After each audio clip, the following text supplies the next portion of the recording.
हिंदू धर्म के अनुसार सोमवार के दिन भगवान शिव की पूजा की जाती है। जो व्यक्ति सोमवार के दिन की पूजा करते हैं उन्हें मनोवांछित फल अवश्य मिलता है। व्रत कथा। किसी नगर में एक साहूकार रहता था। उसके घर में धन की कोई कमी नहीं थी, लेकिन उसकी कोई संतान नहीं थी, जिस वजह से वह बेहद दुखी था। पुत्र प्राप्ति के लिए वह भगवान शिव प्रत्येक सोमवार व्रत रखता था और पूरी श्रद्धा के साथ शिवालय में जाकर भगवान शिव और पार्वती जी की पूजा करता था। उसकी भक्ति देखकर मां पार्वती प्रसन्न हो गई और भगवान शिव से उस साहूकार की मनोकामना पूर्ण करने का निवेदन किया। पार्वती जी की इच्छा सुनकर भगवान शिव ने कहा कि हे पार्वती, इस संसार में हर प्राणी को उसके कर्मों के अनुसार फल मिलता है और जिसके भाग्य में जो हो उसे भोगना ही पड्डी रहता है। लेकिन पार्वती जी ने साहूकार की भक्ति का मान रखने के लिए उसकी मनोकामना पूर्ण करने की इच्छा जताई। माता पार्वती के आग्रह पर शिवजी ने साहूकार को पुत्र प्राप्ति का वरदान तो दिया, लेकिन साथ ही यह भी कहा कि उसके बालक की आयु केवल 12 वर्ष होगी। माता पार्वती और भगवान शिव की इस बातचीत को साहूकार सुन रहा था। उसे ना तो इस बात की खुशी थी और ना ही गम। वह पहले की भांति शिवजी की पूजा करता रहा।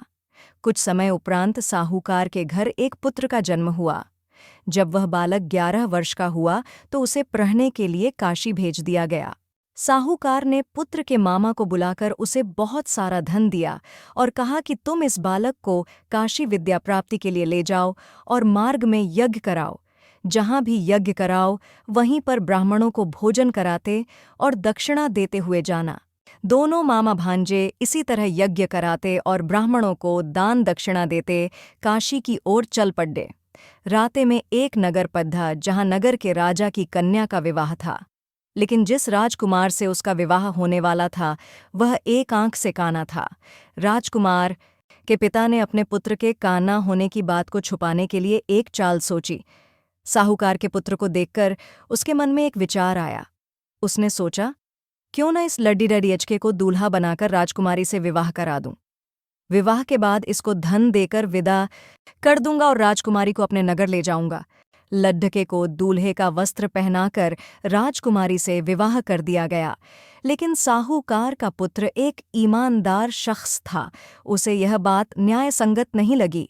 उसने अवसर पाकर राजकुमारी की चुन्नी के पल्ले पर लिखा कि तुम्हारा विवाह मेरे साथ हुआ है, लेकिन जिस राजकुमार के संग तुम्हें भेजा जाएगा वह एक आंख से काना है। मैं तो काशी पर रहने जा रहा हूँ।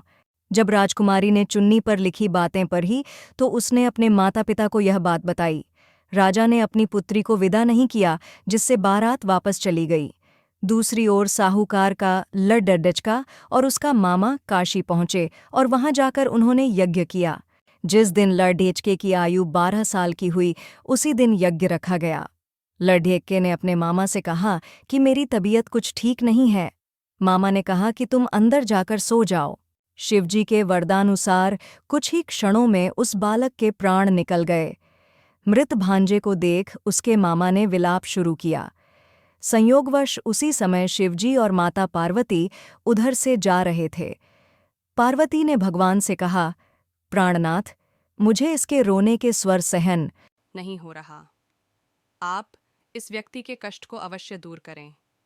जब शिवजी मृत बालक के समीप गए तो वह बोले कि यह उसी साहूकार का पुत्र है जिसे मैंने 12 वर्ष की आयु का वरदान दिया।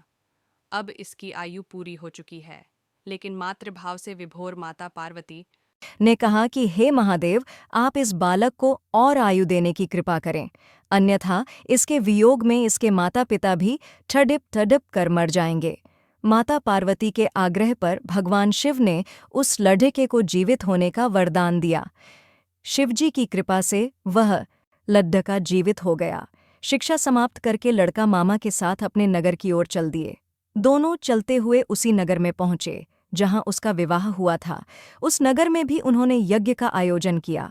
उस लड्ढके के ससुर ने उसे पहचान लिया और महल में ले जाकर उसकी आवभगत की और अपनी पुत्री को विदा किया।